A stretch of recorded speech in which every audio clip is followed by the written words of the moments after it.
Hi guys. So, sorry I haven't done a video in a little while. It was a difficult week, with the RNC. Just feel a lot of heavy energy and just dread. I'm not saying I'm feeling that as intuitively. I just think that as a nation, having to watch the RNC, doing it on the White House lawn, like everything just feels like a kick in the stomach.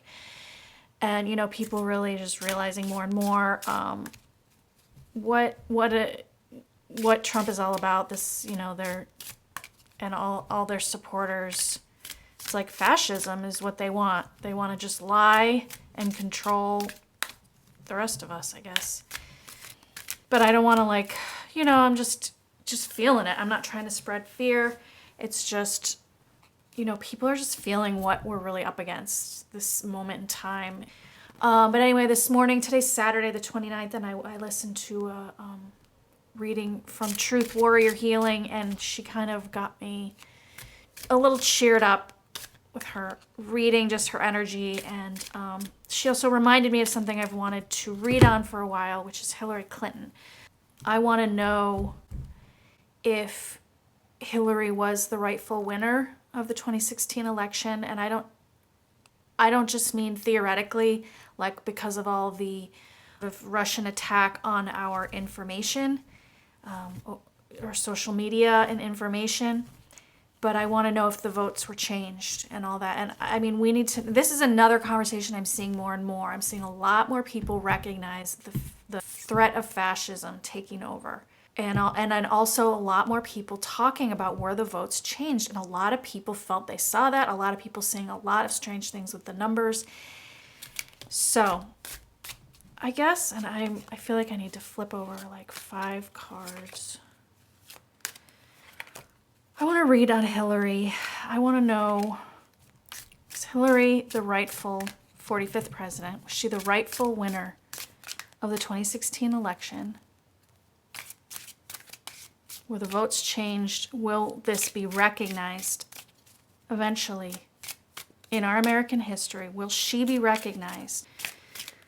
Not that she'll necessarily, have the chance to act as president, but will it be recognized? Because that will be an important part of our American history and a lesson for this time.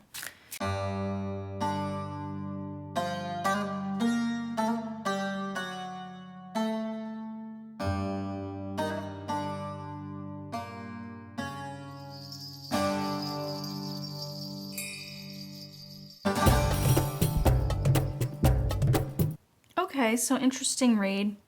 So we have a page of rods covered by a 3 of rods. This tells me that there is information and knowledge known now on this topic. It is known possibly even by a witness or something that is tangible.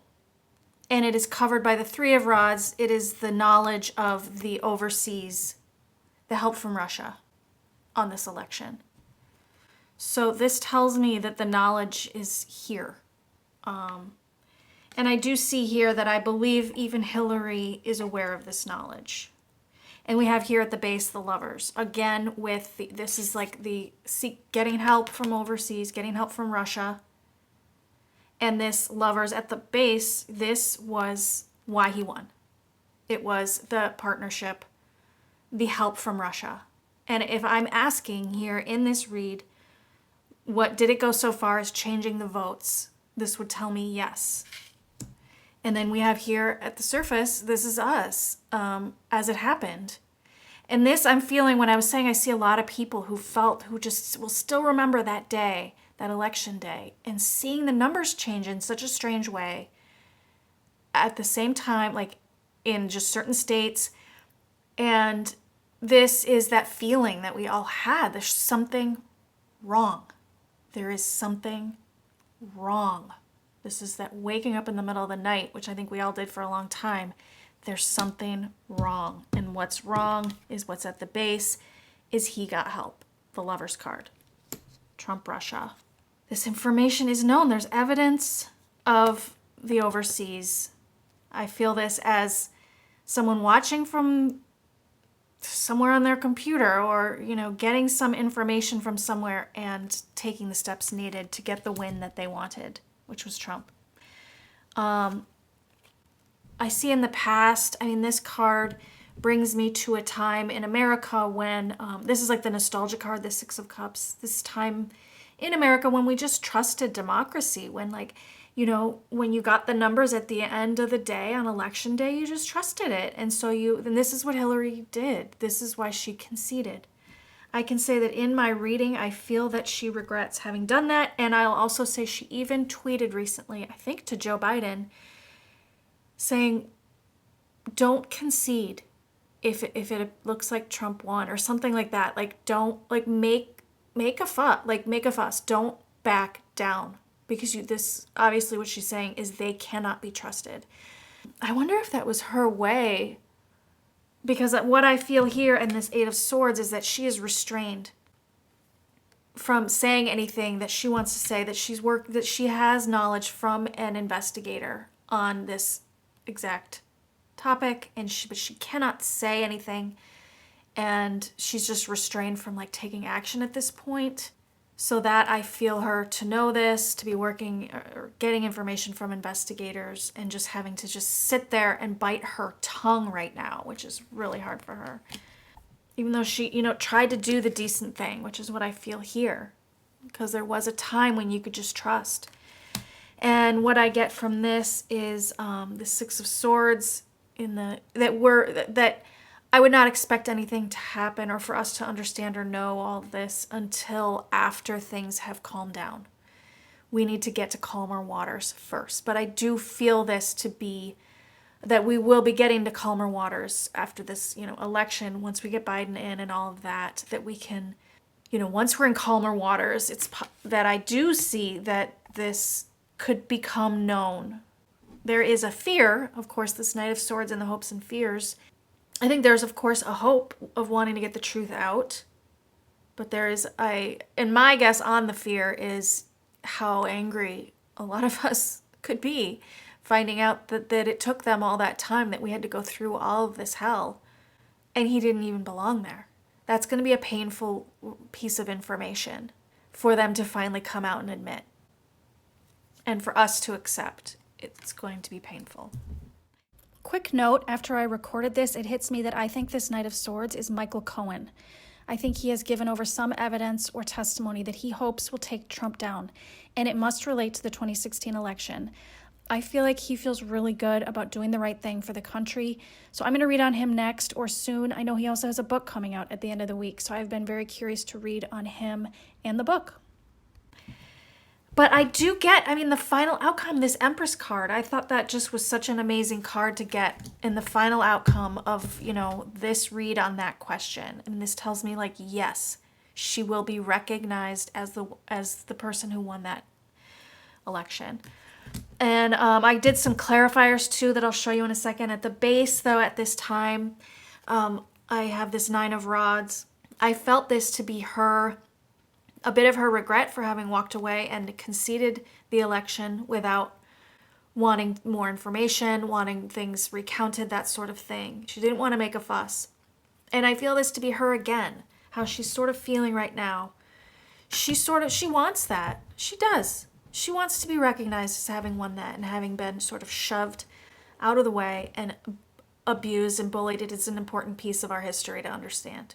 If she can't have the physical territory that was due to her upon winning that election, to at least be able to inhabit a place in history as having rightfully won that election, because it's just it's the right story. And she is ready to take her place as the rightful winner of that. She's not, especially now, satisfied with having been elbowed out by these people. She's ready to take her place in history. Yes, she is. The Wheel of Fortune is a very strong card that would tell me that, to answer my question, yes, it will be recognized. Boy, has it, the Wheel of Fortune was really against her, and that Wheel of Fortune always rises back up again. And the Temperance Angel watching over it all, I mean, that's strong for her. You know, this is balance. This is counting everything, and there's nothing that can get past this temperance angel that isn't fair. So those powers are with her and with us. I went a little further. This Five of Pentacles is the loss that we felt. This Four of Cups is her having to accept the loss. And this King of Rods, upside down. It was a false judgment that it was given to him. It was false, incorrect judgment to have given him the presidency. So I believe that will be recognized as having been illegitimate. This is the illegitimate judgment of him as president. It's illegitimate. I do see someone working hard, working very hard, and to show this, to show someone who knows and understands about numbers and this kind of thing is working very hard to try to show that Hillary won. So that's interesting. The cards I got to clarify this Empress, I got the Star and the Knight of Rods and the Ten of Pentacles. I mean, this says it all. The Empress already said so much, but to get the Star with the Empress, first of all, this is like the miracle will feel so much better that this actually is able to happen. And also just the meaning of the Star. She was the one. She was the one who rightfully, she got the most votes in all the right places. She won those states. This Knight of Rods I see as, I don't think they're going to give her the presidency. I think that they will give her, though, this is the recognition. Whether it's a plaque or a library or, just a place in history in the books, it will be legally written. And the reason as it is a knight is because it's, of course, going to be a concession to the magnitude of what she really was meant to be. But it will be something. And, don't feel bad because this Ten of Pentacles is the legacy. And it's completion. And the Ten of Pentacles is the most sort of satisfied card as far as legacy, as far as inheritance. This is like a wealthy inheritance, but I don't think it's actually referring to money. I think it's referring to the inheritance that is hers as having been the rightful 45th president. So that's what my cards are telling me. I had another couple cards at the base here, which I thought were interesting. I've got a Two of Cups upright and then a Two of Pentacles upside down. And I see this as her and her, forgive me, I can't remember her running mate right now. My brain's not working lately. Two of Pentacles upside down, that's Trump Pence. They should not have won. I see here, this is them watching the numbers as they rose. They needed to know exactly how many 7. And I also believe it was about 70,000 votes that he is like the number that put him over the top. And I think they were watching closely, exactly as those, these sort of threads and stories I'm reading, that, of people who are trying to put the pieces together. There's a suggestion that that they were being fed the counts, so they knew exactly how much they needed to put in, like whatever method they had to hack into systems and change the votes as needed, whether they took away votes or added votes. I see that here. And this Ace of Swords upside down. This is the hack. Taking away the correct information. Ace of Swords upside down. And a big move. It was a big, bold move, and it worked. Strength upside down. It gave him the strength, but it was fake strength. It's artificial strength. Artificial numbers, artificial strength. That's how he won. It makes me so mad. This High Priestess, this is us. We just knew it. We knew it. We felt it in our intuition. And the Emperor here, the Emperor, the sort of patriarchy that made it happen, the Emperor, maybe that's even just Putin saying, this is how it's going to be. We have achieved our goal. We got Trump. It's done, or whatever. That's a painful story. It does end on this Ten of Cups. that is my favorite card in the deck often. It's also what I feel for our future with when we get Trump out and we can have a fruitful country again that is true and honest and good. This card also is another card of completion. We have this Ten of Pentacles, and this is more about our hearts feeling complete. So I think we will get that day when we can breathe again, and the truth is there, and we can feel and rest easy in that feeling of happiness and rightfulness. It's just right and it's correct and it's good. And so I always like to sort of try to end on a positive. So, hold that 10 of Cups in your mind. We have to keep anticipating this 10 of Cups is coming our way. So that's it. Let me know if anything struck you or if you have anything you'd like me to read on. And thanks for listening to my read with me. I'm happy to have you. And please like and subscribe if you would. And I'll talk to you guys next time. Bye.